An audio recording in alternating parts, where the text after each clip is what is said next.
Good afternoon, everyone. Let us start. Today we shall learn a new chapter, Chapter 4, Human Settlements of our NCERT textbook, India, People and Economy. Now I shall share my screen.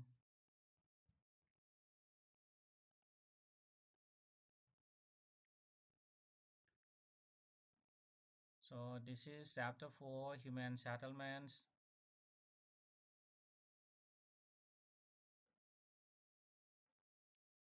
Here you'll be seeing, typical settlements. Now let us read.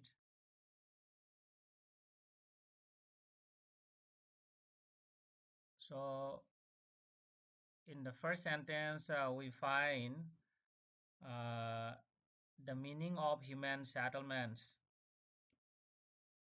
Human settlement means cluster of dwellings of any type or size where human beings live. So it means that human settlement means cluster of houses. Dwellings here means houses, cluster of houses of any type or any size where human beings live. So for the human settlement, for the purpose of settlement, people may erect houses, may construct houses and other structures, and command some area or territory as their economic support base. So to establish a settlement, people have to command some territory, okay, some area, a piece of land is their economic support base, because it is only on the land we have to grow crops and we have to construct our houses.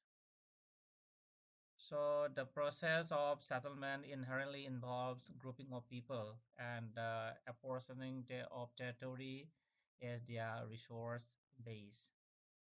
So in the process of settlement, we need grouping, okay, we need grouping of people and commanding, that is apportioning of territory means plan distribution, okay, of the land as their resource base. So these are required to have a settlements, and you must know that settlements vary in size and type, and okay, they range from hamlet to metropolitan cities. Okay, hamlet, you know, this is the smallest unit of settlement. Okay, and metropolitan, this is we can say largest unit of settlement. However, it is urban, okay, but you must know the settlement vary in size and type, and with size the economic character and the social structure of settlement changes, so do ecology and technology. And settlements could be small and sparsely spaced. They may also be large and closely spaced. That means, as we read out earlier, settlements can be of different sizes, can be of different types. Okay, and so with the size of the settlement, the economic character and the social structure of settlement changes. When the settlement grows, okay, uh, its ecology changes, then its social structure changes, and settlements could be small and sparsely spaced also. Okay, the houses may be wide apart, and some other settlements may be large and closely knit together. The houses may be closely knit together. Okay, So the sparsely located small settlements are called villages, specializing in agriculture or other primary activities. So sparsely located small settlements are called villages. Here the number of houses are less, and sometimes the houses also widely apart, okay, widely spaced.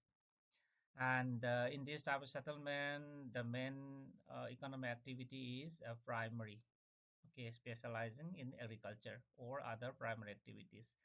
On the other hand, there are fewer but larger settlements which are termed as urban settlement, specializing in secondary and tertiary activities. Okay, that means these urban settlements are larger in size and they specialize in secondary and the tertiary activities. But you must know that the number of urban settlements are much, okay, lesser than the number of uh, rural settlements. So next we have these basic differences between rural and urban settlements.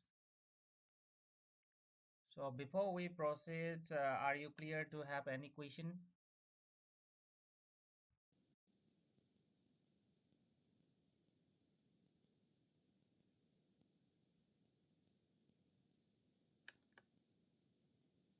Okay, if you don't have questions, then let us proceed.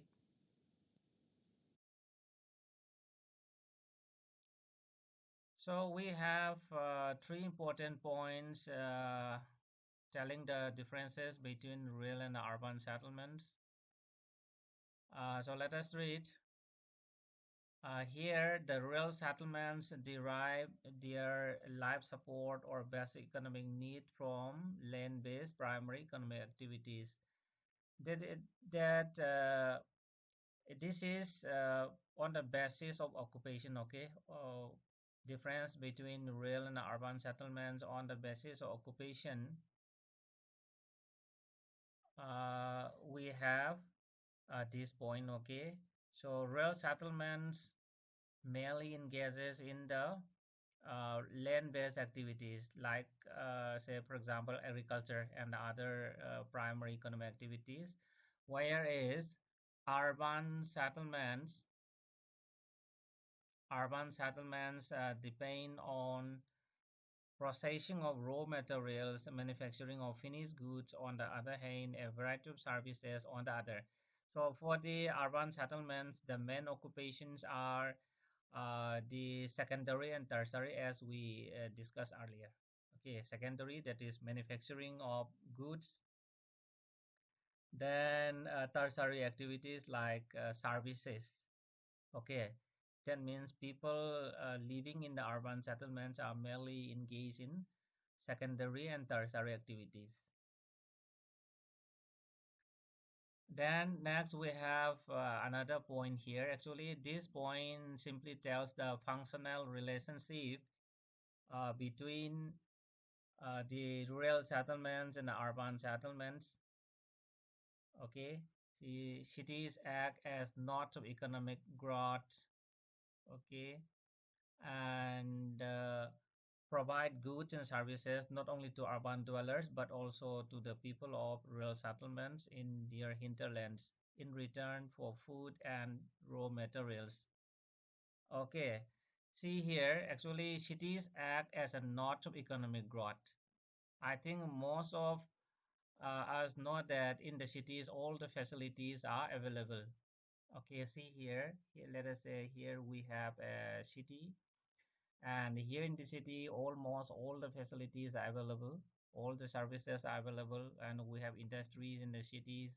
Okay, we have big marketplaces in the cities, and see for example we have a village here, and so road connects the village with the urban area with the city, and from the village agricultural products are carried, okay, to the urban centers and sold their agricultural products here. And in return, again, these city dwellers, okay, cities again provide other manufactured okay items to the villages. And see here these manufactured items, okay, and other services, okay, other services are also provided by the big cities. So in this way there is a close relationship between the urban centers and the rural centers. Okay,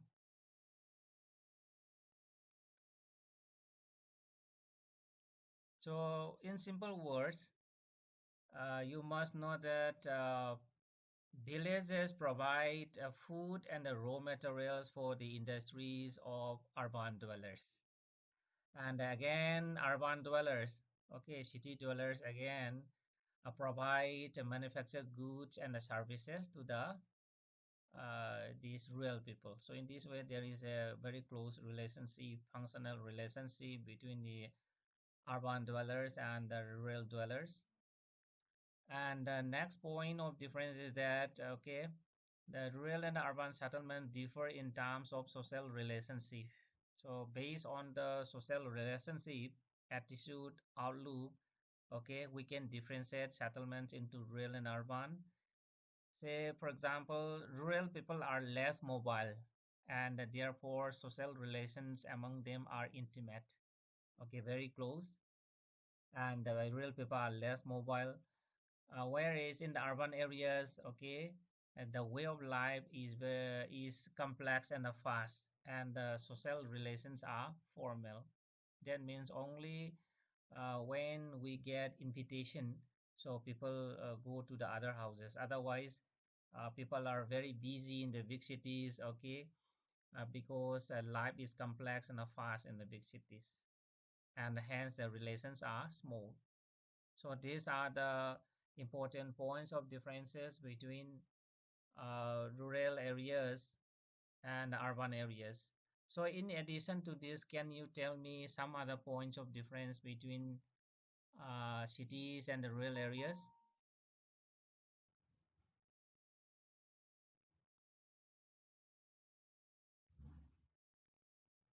So for example, based on the population density also, we can differentiate, okay, settlements into urban and rural. Generally, population density is higher in the urban areas than these rural areas. So this is another point of difference between the rural areas and the urban areas. Okay.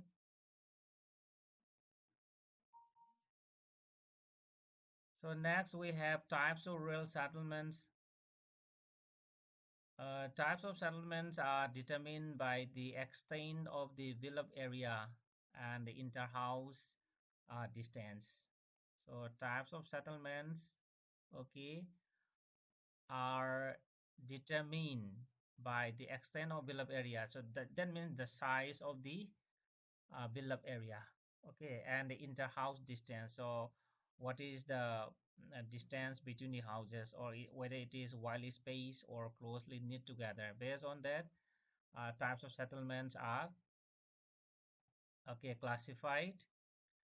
And in India, this compact or clustered village of a few hundred houses is a rather universal feature, particularly in the northern plains. So generally, we find clustered villages, okay, clustered villages in India, particularly in the northern plains.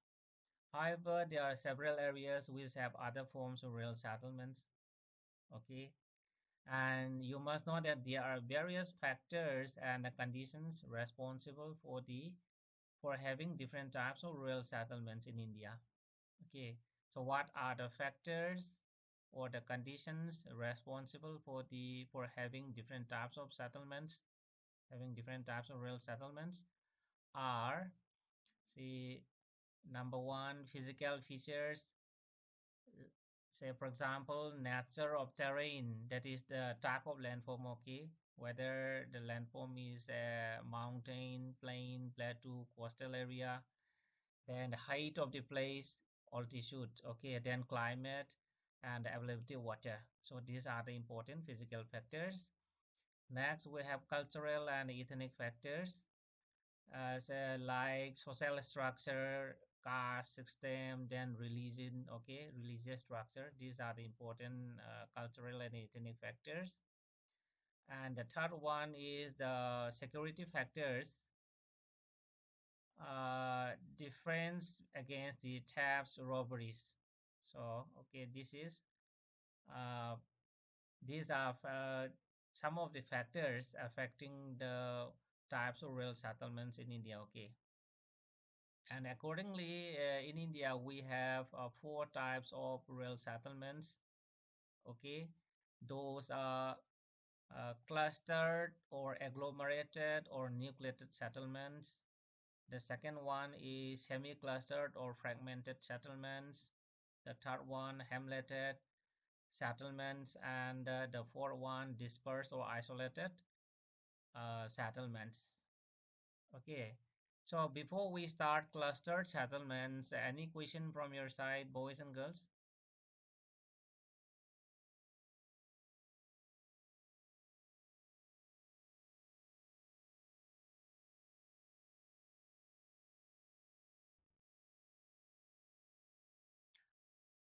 Okay, if you don't have questions, so let us proceed.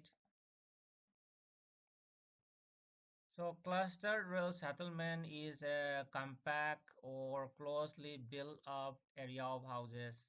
So in clustered rural settlements, houses are closely knit together. Okay, as you see here, this photograph. Okay, this figure number 4.1 shows cluster settlements in Northeast India. So in this type of village, the general living area is distinct and separated from the surrounding farms, barns, and pastures. So the general living area is separated from the agriculture field in this type of settlement. Uh, the closely built up area and its intervening streets present some recognizable pattern or geometric shapes such as rectangular, radial, linear. So this is another important feature of compact settlement or cluster settlement. So number one point is that the houses are closely knit together.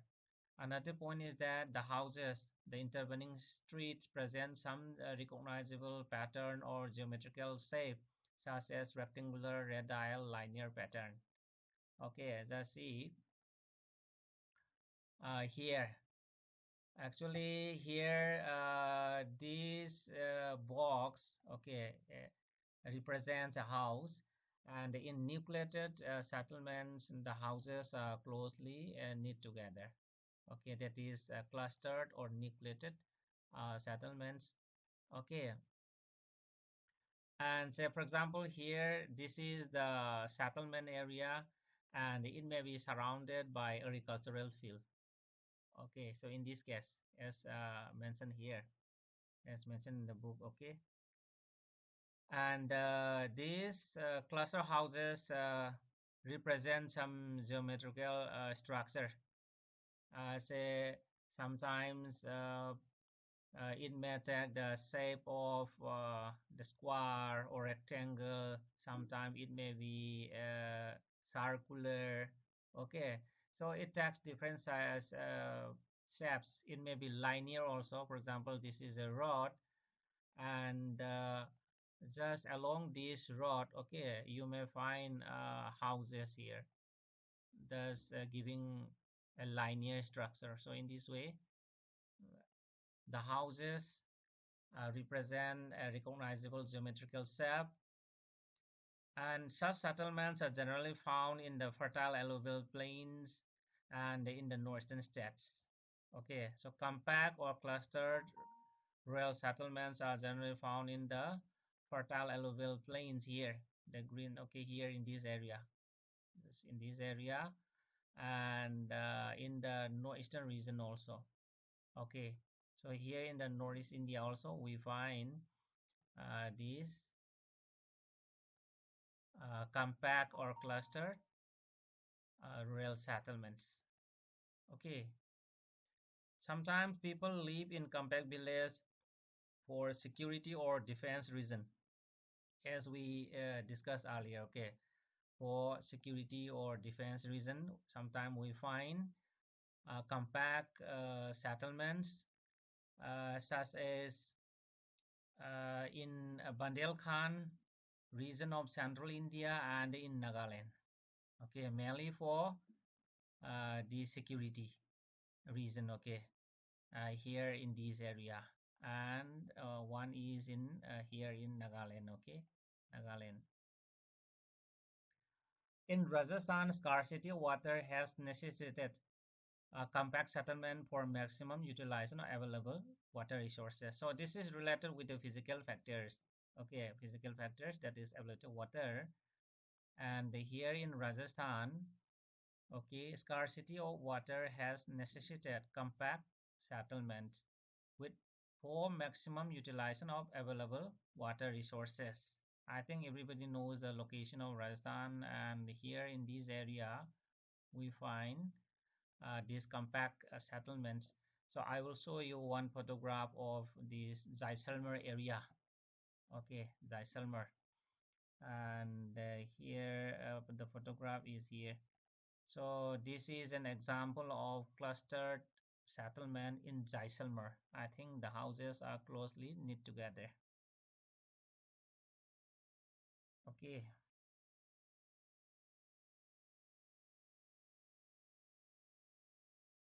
Are you clear? Any question, boys and girls?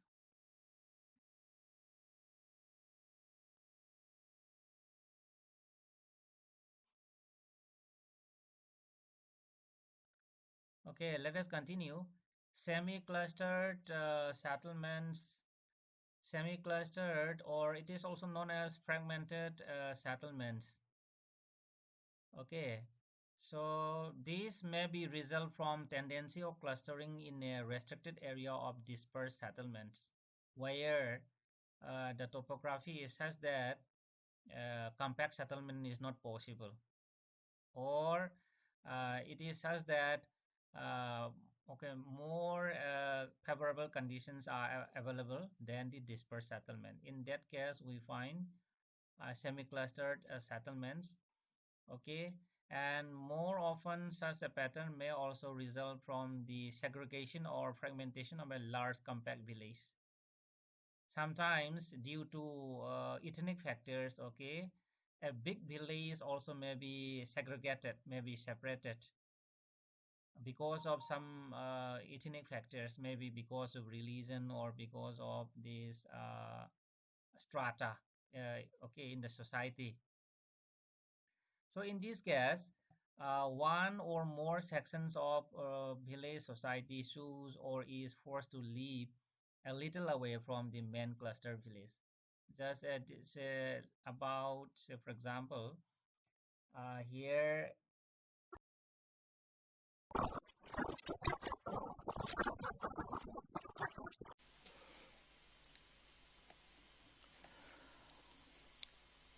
Let me repeat.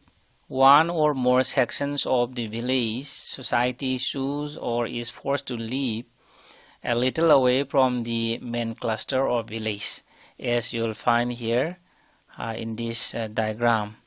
So here in this case, this cluster of dwelling is separated, is segregated from the small cluster of dwellings. So such type of settlement is known as semi-clustered or semi-nucleated settlements.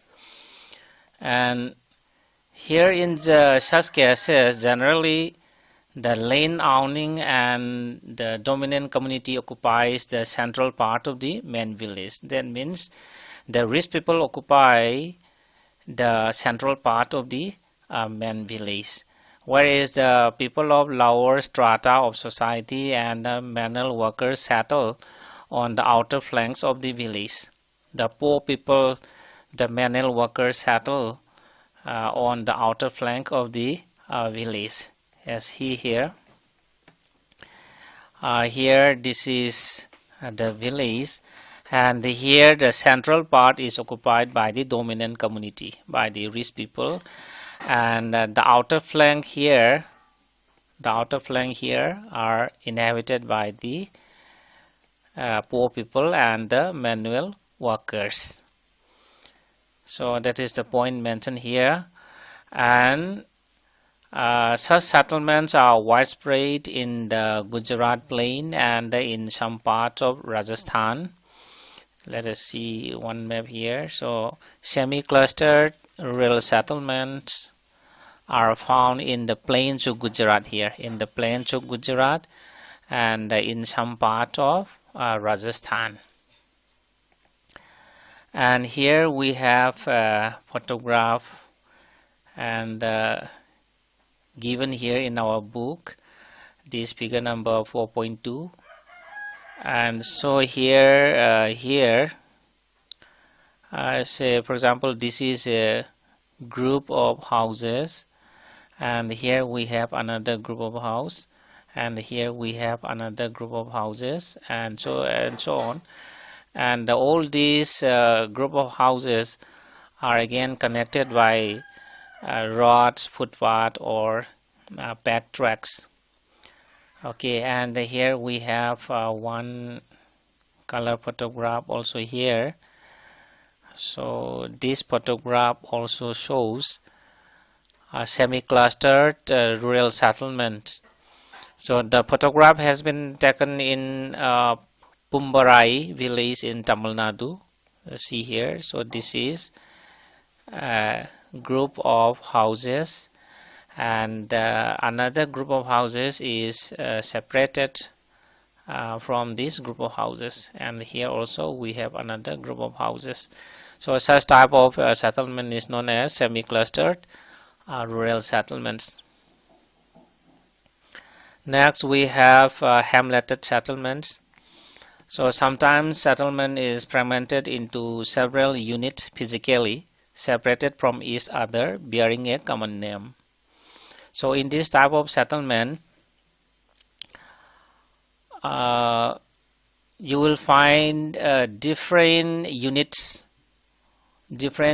of settlements, separated from each other physically. However, you must know that all these units have a common name, and these units are locally called Pana, Para, Pali, Nagla, Dhani, etc. in various parts of the country.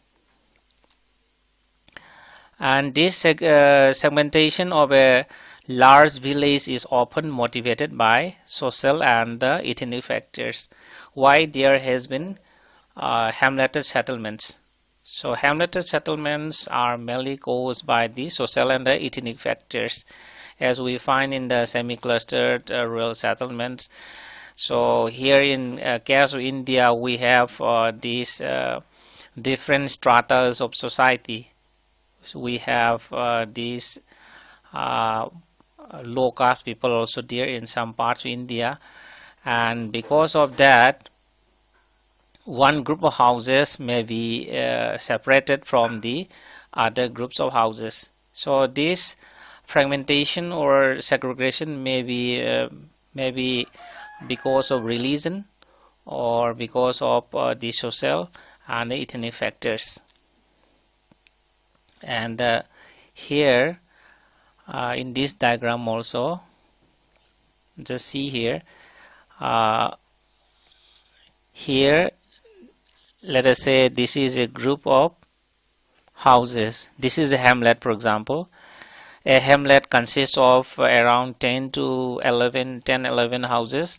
So let us say this is a hamlet, and again here there may be another cluster of houses, maybe 2-3 houses are here, and here we have another group of houses here. That is a hamlet, and all these hamlets may be connected by a footpath or a backtrack. However, you must know that all these units, say for example in this case, this is a unit, this is another unit of settlement, this is another unit of settlements, and all these units of settlements, although physically separated from each other, they have their common name, as we find here: Pana, Para, Pali, Nagra, Dhani, etc. Such villages are more frequently found in middle and lower Ganga plain, in Chhattisgarh, in the lower valleys of Himalayas. Okay, let's see here. Here, this is the middle. So this is the middle Ganga plain. This is the lower Ganga plain, and here in Chhattisgarh also. Here in Chhattisgarh also we find these Hamlet settlements, and in the lower valleys of the Himalayas. Okay, that is in the along the foothills of the Himalayas also we find Hamleted settlements.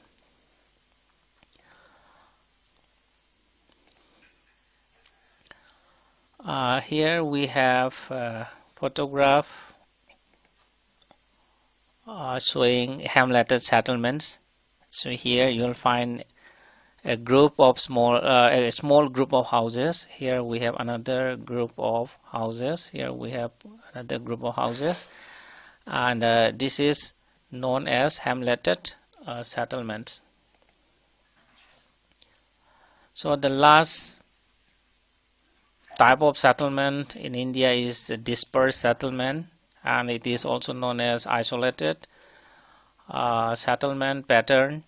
Okay, so in India, such dispersed or isolated settlement appears in the form of isolated huts or hamlets, or few huts in remote jungles or on small hills, with farms and pastures on the slopes, as you will see here in figure number 4.3. So this is a photograph showing dispersed settlements in Nagaland, and as you see here, this is a black and white photograph, but you may be seeing white patches. So this is a hut, so this is another hut or house. So in this way, all the huts or houses are far away from each other. And here we have a hamlet, a group of houses. So in this way, all the houses are widely spaced due to certain physiographic and climatic factors. Here, so this is a steep slope hill, and that is why we find such type of settlements. So you must know that in between the houses you'll find farms, agricultural fields, or you'll find jungles, or you may find these grasslands also, grazing grounds also. Extreme dispersion of settlement is often caused by extremely fragmented nature of the terrain and the land resource base of habitable areas. So why there has been extreme dispersion of settlement? So this is mainly caused by these physical factors like terrain. Okay, so as I told you earlier, due to the steep slope of the mountain or hill, or due to the dissected nature of the terrain, this compact settlement is not favorable, and that is why we have these dispersed type of settlement. And one more thing you have to know is that here, if the land is not productive, if the land resource base is not rich, then there will be this dispersed type of settlements. So such type of dispersed settlements you will find in Meghalaya, Uttarakhand, Himachal Pradesh, and Kerala. Okay, as you will see here, so dispersed type of rural settlement you will find here in Meghalaya and in some hills of northeastern states. Okay, then in Uttarakhand, so in Uttarakhand area, and in Himachal Pradesh. Actually, see, this is a physiography map, and here this brown color indicates mountainous areas. Okay, and the green color indicates plain areas, and the yellow color indicates plateaus. and accordingly you may find these different types of settlements. As for example, here in Himachal Pradesh, the terrain is mountainous. Likewise, in Uttarakhand also, the landform is mountainous, and that is why we have this dispersed type of settlements in this area. Okay, and here in this diagram here, so this is a hut or a house, this is another hut or house, this is another hut or house, and all these huts or houses are wildly spaced, and such type of settlement is known as dispersed settlements. And here we have a photograph here, a color photograph showing dispersed settlement. You will be seeing huts or houses, and all these huts and houses are wildly spaced. In between these huts and houses you may find these trees, jungles or grasslands or agricultural fields. So this is known as dispersed rural settlements. That's all for today. Thank you very much for joining my class.